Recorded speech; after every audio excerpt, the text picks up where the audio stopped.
कि लोग पहले से लिखा गया है कि गुरु ब्रह्मा गुरु विष्णु गुरु महेश गुरु साक्षात परम ब्रह्म तस्मै श्री गुरुवे नमः।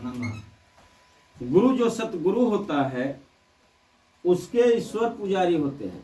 वो किसी ईश्वर का पूजा नहीं करता है, नहीं गुरु पूजा नहीं करता है। गुरु अपना कर्म बताता है। कर्म जब सुधार लेता है तो प्रभु जो ऐसे एक अपनी आत्मा डालते हैं काया में, मृतलोक में, मानव के अंदर 84 लाख योनियों में, तो वो निगुरा रहता है। क्या होता है? निगुरा। निगुरा का मतलब कि गुणवान नहीं होता है, वो गुरु के अधीन होता है। जब उसके गुरु मिल जाते हैं परम ब्रह्म के रूप में, परम ब्रह्म माने शक्ति, ये शक्ति है, इनके जो गुरु होता है वो सतगुरु होता है। आत्मा को पढ़ाता है, शिक्षा दीक्षा देता है, शिक्षा दीक्षा देता है, उसको ज्ञानी बना देता है। इसलिए कहा गया है गुरु ब्रह्मा गुरु विष्णु गुरु महेश गुरु साक्षात परम ब्रह्म तस्मै श्री गुरुवे नमः। गुरु के नाम के अधीन भगवान भी है, ईश्वर भी है। जब तक गुरु नहीं मिलेंगे तब तक आपका पहचान नहीं होगा, आपको ज्ञान नहीं होगा, आपका कर्म जैसे आदमी कहता है कि शिव के अधीन होंगे। शिव गुरु भी गुरु उनका गुरु रहे, तो इसलिए शिव जी भी गुरु के पास गए, सतगुरु के पास, सतगुरु के पास, और ब्रह्म भी गए, ब्रह्मा भी गए। ब्रह्म एक खोपड़ी में है, बंद है, उसको गुरु जी खोलते हैं ज्ञान के दृष्टि से। जब ज्ञान दे देंगे, आपका परिचय करा देंगे, 5 तत्व से शरीर जैसे बनी है, क्षितिजल पावक गगन समीरा, 5 तत्व से बनी अधम शरीर।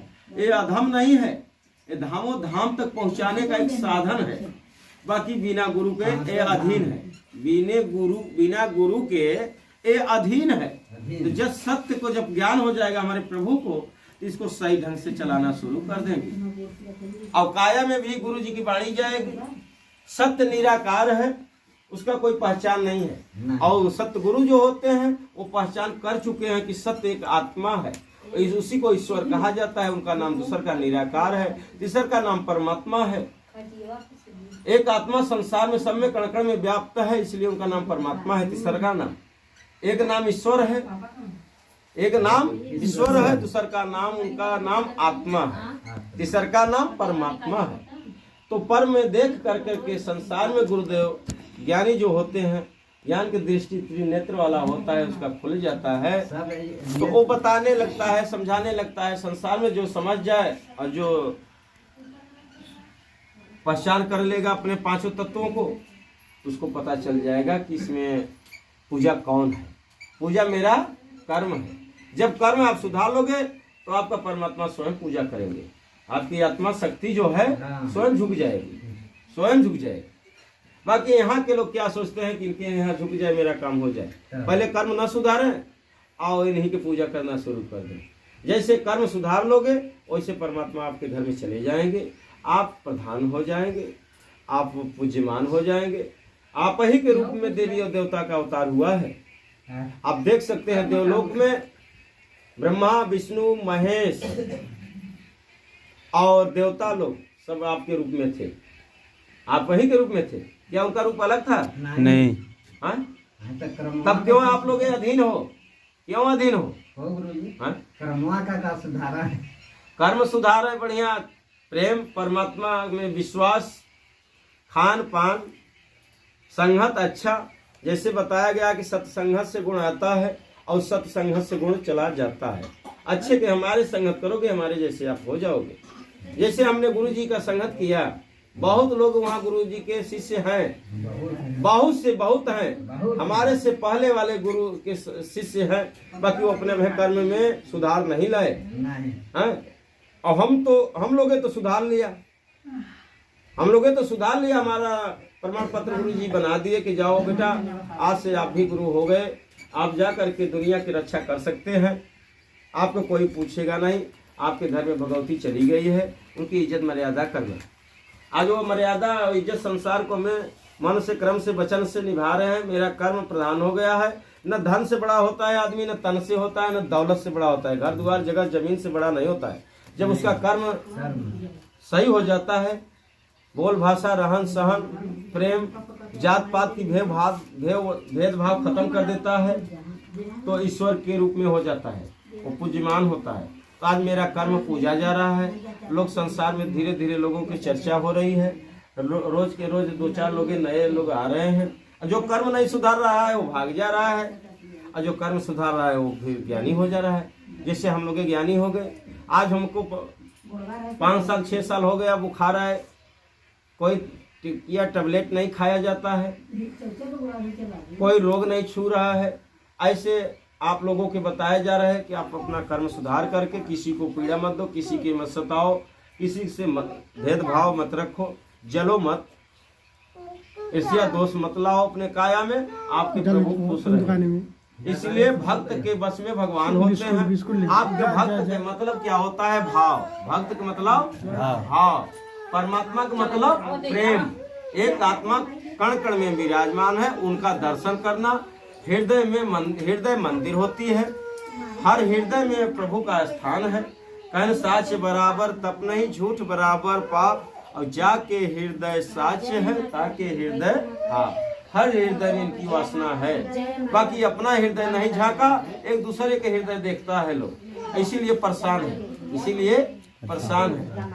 उनको कहे हैं कि जहाँ ले चलोगे वहाँ मैं चलूंगी, जैसे सोचोगे वो सोच पूरा कर दूंगी, जिसकी जैसी भावना तैसी मेरी वरदान है। कहती है माँ, जिसकी जैसी भावना होती है वैसी मेरा वरदान है। बाकी आपका नियत, आपका कर्म सही हो, बड़ा होना हो तो कर्म सुधारो, पुजाना हो तो कर्म पर ध्यान दो। कर्म कहीं मार्केट में नहीं मिलता है, न सब्जी के दुकान पर मिलेगा, न मेडिकल पर दुकान पर मिलेगा, न कहीं दुकान परचून के दुकान में मिलेगा। और गुरु जी के ज्ञान के दृष्टि से एक दूसर का जन्म होता है। पहला जन्म होता है माता पिता के गर्भ से, उनके योग से, और दूसर का गुरु जी के ज्ञान से दूसर का जन्म होता है। पहला जन्म जीना खाना धंधा बिजनेस होता है, दूसर का ज्ञान मोक्ष के होता है। मानो तन जैसे पाए हुए आत्मा के कहे साधन धाम मोक्ष करी द्वारा, जही पाय भजय परलोक सवारा। तीनों लोक में काया जो है सुलभ है, साधन है। इससे और जो 83,99,999 जो शरीर हैं वो अधम है, उनको ज्ञान और बुद्धि विवेक नहीं है। उनके लिए गुरु विधि विधान में पुराणों में नहीं लिखा है, हमारे लिए लिखा है कि बिन गुरु भव निध तरह न कोई, जो बिरंची शंकर साम होई। करधार सदगुरु दृढ़ नावा, दुर्लभ साज सुलभ करी पावा। जब गुरु जी के पास जाओगे, विश्वास से उनके चरणों में सर को नवाओगे तो आशीर्वाद देंगे तो एक काया सुलभ हो जाएगी। बिना गुरु को उद्धार नहीं है। 18 पुराणों में लिखा है कि बिना गुरु के शिव जी नहीं तरे, ब्रह्मा जी नहीं तरे, विष्णु नहीं तरे, तो हम आप कैसे कर सकते हैं? कैसे मोक्ष गति को क्या माना जाएगा? मोक्ष क्या होता है? एक आत्मा या संसार में भटके न पावे, और जब वो तृप्त रहेगा तो जहां से आत्मा जीवदानी माँ भगवती ने दान की है, यहाँ संसार में बढ़िया प्रेम, बढ़िया अच्छा संगत, अच्छा खान पान, अच्छा सुख शांति से वो गंदा न हो पावे हृदय। आत्मा गंदा नहीं होगा तो फिर अपने आप वापस ले लेगी, वही मोक्ष हो जाएगा। उसके 184 में फिर जन्म नहीं लेना पड़ेगा। लोग बताते हैं, बहुत से बाबा लोग बताते हैं कि अगला जन्म बना लो, अगला जन्म बना लो। अगला जन्म कैसे होता है? बहुत पीड़ा से होता है। लिखे हैं पुराणों में कि जन्म मरण सहस दुख होई। लिखे हैं कि जन्म और मृत्यु के समय, मृत्यु से ज्यादा अधिक जन्म में पीड़ा होता है। और 2 आत्मा को पीड़ा होता है, एक माता को पीड़ा सहना पड़ता है, एक पीड़ा 100 के बराबर होता है। 100 माने मरना होता है, और 100 बार पीड़ा सह करके बच्चा पैदा करती है, इसलिए वो नरक माना जाता है। और बच्चा भी दुहाई देता है ईश्वर से, परमात्मा से कि हे प्रभु दीन दयाल बिरद सम भारी, हरहु नाथ मम संकट भारी। मैं संकट में फंसा हूँ, प्रभु जी हमको बाहर कर दीजिए, आपका भक्ति और भजन करेंगे, फिर उसके बाद मोक्ष कर दीजिए। बाकी आने के बाद उसको ज्ञान न मिला, यही भटकते भटकते सारा जीवन उम्र काट लेता है, और फिर कीड़े मकोड़े में जन्म उसका 184 हो जाता है। इसलिए गुरु बहुत बड़े होते हैं।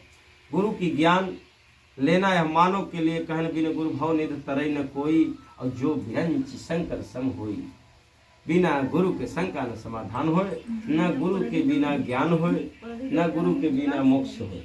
बोलो शेरा वाली मैया की जय। बोलो खरहरा धाम की जय। बोलो जगत जननी जगदम्बा की जय। हर हर महादेव। हर हर महादेव। आशीर्वाद। बिस्कुट खाया था हर हर। आया में बोलती है तो गुरुदेव बुलाते हैं, और फिर लगे रहो, और तब मरते दम तक जाप मेरा करोगे, मेरे अधीन रहोगे तो मोक्ष को प्राप्त कर देंगे। ऐ नहीं कि यहाँ स्वार्थ में आए, मेरा काम, मेरा रोग, मेरा सोच पूरा हो जाए तो छोड़ दे, ऐसा ना करे के चाहे। सत्य ज्ञान यहाँ दिया जा रहा है कि जन्म से मरते दम तक आपके काया में जब तक आत्मा रहे तब तक भजते रहो। यहाँ धन तुलाने के लिए नहीं और संपत्ति बनाने के लिए मैंने नहीं बैठा हूँ। आपकी सबसे बड़ी संपत्ति यह काया है कि लिखे हैं कि बिन संतोष सब काम न साही, अचल सुख संपत्ति रह के सुख नाही। सबसे बड़ा कहे कि शरीर प्रभु मानते हैं कि मेरी संपत्ति है, ऐ चली जाएगी तो फिर नहीं मिलेगी, धन चला जाएगा तो फिर धन कमा लोगे, परिवार छूट जाएगा तो फिर परिवार पैदा कर लोगे, बना लोगे, बच्चे जैसे लोग जन्म देते हैं, एक दो वो भी खत्म हो गया तो फिर एक तीसर का पैदा कर लेते हैं। बाकी इस शरीर चली जाए तो शरीर फिर न मिले, इसमें से आत्मा निकल जाए तो फिर इसमें कोई नहीं डाल सकता है। इसलिए उनको भटकाओ मत, उनको मोक्ष भेजना ये परम धर्म है, ये धर्म का दरबार है। यहाँ आकर के और सभी लोग लगे रहो। आज यहाँ से लोग भाग जा रहे हैं स्वार्थ में, हमें आराम न मिला, हमारा काम नहीं हुआ, किसी को हो जा रहा है, किसी में देर है। एक आदमी किसी को काम 2-3 काम सौंपा जाए, क्या दिन भर में 3 काम करना है, मिर्जापुर बाजार करना है, खेती में कुछ काम करना है, कहीं रिश्ता भी जाना है, तो कौन एक ही काम करोगे ना। जब एक काम से खाली होंगे फिर दूसरा में मन लगेगा और हाथ लगाओगे, वहाँ शरीर पहुँचेगी। और ऐसे माँ भगवती को यह संसार का काम करना है, सभी की अर्जी लगती है, सभी की अर्जी लगाई जा रही है, गुरुदेव लगाते हैं। बाकी थोड़ा देर होता है, बाकी अंधेर नहीं होने देंगे। प्रेम से बोलो जय माता जी। हरदम बोलो जय माता मिल करके बोलो जय माता। जय माता जी। जय माता। पता है आपको लोगों की जय माता जी कहने से क्या होता है? हर काम हो रहा है गुरु जी आपके कृपा से, मेरा नाम हो रहा है मैया जी के कृपा से। आज मेरा नाम संसार में गुरु जी की आशीर्वाद मिला है, और माँ की कृपा हुई है। मेरे घर में 32 साल पहले माँ भगवती ने आई थी, बूढ़ी माँ ने। हमने 11 साल के बच्चा थे तबे माँ ने आई थी मेरी दर्शन करने। बाकी हमको क्या पता। बाकी आज हमारे गुरु जी जैसे मिले, ज्ञान मिला और हमको ज्ञानी बना दिए, तो हमने अपने आप स्वयं ब्रह्म की आवाज आती है मेरे पास। एक गुरु पूर्णिमा के पहले 4 दिन मैंने भंडारे के आटा पीस रहे थे, चक्की के पास खड़े थे, वही माँ ने खड़ी थी आज के 32 साल पहले। जहाँ मेरा चरण था वही आवाज आई है कि जहाँ गुरुदेव आप खड़े हो उसी मेरा पैर था। और 32 साल पहले हमको आवाज आई और सच रहा है। और हमारे परिवार वाले कोई समझ न पाया, उनको धक्का मार करके भगा दिया, धक्का मार करके भगा दिया। एक पागल आई है, भाग पगली, भाग पगली, पगली जाते नहीं। हमने अगले वाले घर में सोए थे, जैसे हमने आवाज सुना और निकले, मेरे दर्शन करने के बाद गुनगुनाती माँ चली गई। और उसके बाद यह घर तहस नहस हो गए, बर्बाद हो गया। और फिर अब जैसे मेरे ज्ञान हुआ, आवाज माँ भगवती ने मूर्ति रूप में खड़ी है। हर काम हो रहा है इनकी कृपा से, मेरा नाम हो रहा है इनकी कृपा से। और संसार में ऐसे आप ज्ञान पढ़ लो, आप लोग के घर में स्वयं भेज देंगे। माँ मेरी भगवती जाती है घर में, घर घर में जाती है। जिसको ज्ञान हुआ है उससे साक्षात बात की है, साक्षात बात की है। खैरटिया में जाकर के बूढ़ी माँ ने और माँ शेरा वाली खरारा धाम के साक्षात महिला के रूप में जाकर के बात करी है। तो बिटिया हमको पहचानती हो? कहीं ऐसी तो बहुत महिलाएं आती हैं भीख मांगने। कहना ही मैंने वो जिस जगह जाती हो गुरु जी के पास खरारा धाम में, उस धाम से मैं माँ हूँ। तो जाकर के चरणों में प्रणाम किया, बातें करी, खूब आशीर्वाद दिया है। घर बन रहा है, हर सोची हुई मुराद पूरा हो रही है। जा करके उमरिया गांव में माँ ने बैठ गई नीम के पेड़ तक। मैंने बताया सब कुछ उनको। सुनीता नाम की महिला थी, बहुत पीड़ित थी। ओझा सोखा डॉक्टर सारे संसार के थक गए थे। बाकी किसी ने बताया कि चले जाओ खरारा धाम, एक सच्चा धाम है वहाँ गुरुजी कुछ लेते देते नहीं है, ज्ञान की दृष्टि खोल देते हैं और जो भूले भटके हैं वो रास्ता बता देते हैं और सुख शांति मिलना शुरू हो जाता है। जैसे आई उसका हमने सब कुछ बताया। उनके ऊपर माँ भगवती को खिला करके शीतला माँ की वासना था, उसका 7वें के दिन जन्म हुआ था और सभी उसके अर्तन बर्तन घर द्वार आंगन सब बता दिए हमने। और माँ ने जा करके तीसरे दिन बैठ करके उनके नीम के पेड़ पर बूढ़ी माँ ने दर्शन दिए। बोलो सच्चे दरबार की जय। ऐसे यहाँ से लीला रची जा रही है। आज वो बढ़िया खुशी है, बढ़िया उसका रोग भूत प्रेत बाधा जितना रहा लोग बताते रहे सब भाग गया और बढ़िया सुंदर कमा खा रहे हैं। आज उमरिया गांव के बहुत लोग आते हैं, गांव मोड़ ले लिया है, धीरे धीरे सुनी सुना आते हैं और सबका काम हो रहा है। मोहनपुर पहाड़ के बगल में उसका जमीन था, उसको बोर कराना था। उसके पति का नाम राजेश है। आए हमारे यहाँ, सुने कि गुरुजी नारियल दे देते हैं, पानी निकल जाता है। लेकर के गया, हमने दिया और बहुत लोग वहाँ कराए हैं। किसी में आधा इंची, किसी में 1 इंची पानी आया है और 5 मिनट चलता है। मेरे हाथ के नारियल ले जा करके माँ भगवती खरारा धाम से हमने बताया कि जयकारा लगा करके बोर कराओ। एकदम पहाड़ के जरी पत्थर पे 360 फीट कराया है, 2.5 इंची का पानी आया है, 2.5 इंची। बोलो गुरु जी की, खरारा धाम की, शेरा वाली मैया की, माँ शीतला माई की। पूछे इनके लोग छोड़ देवे क्या होता रह जाए, सुख शांति भर जीवन भर लेगा कि बस सब यहीं आई है दुख कटवा। पूछा तू पूछ।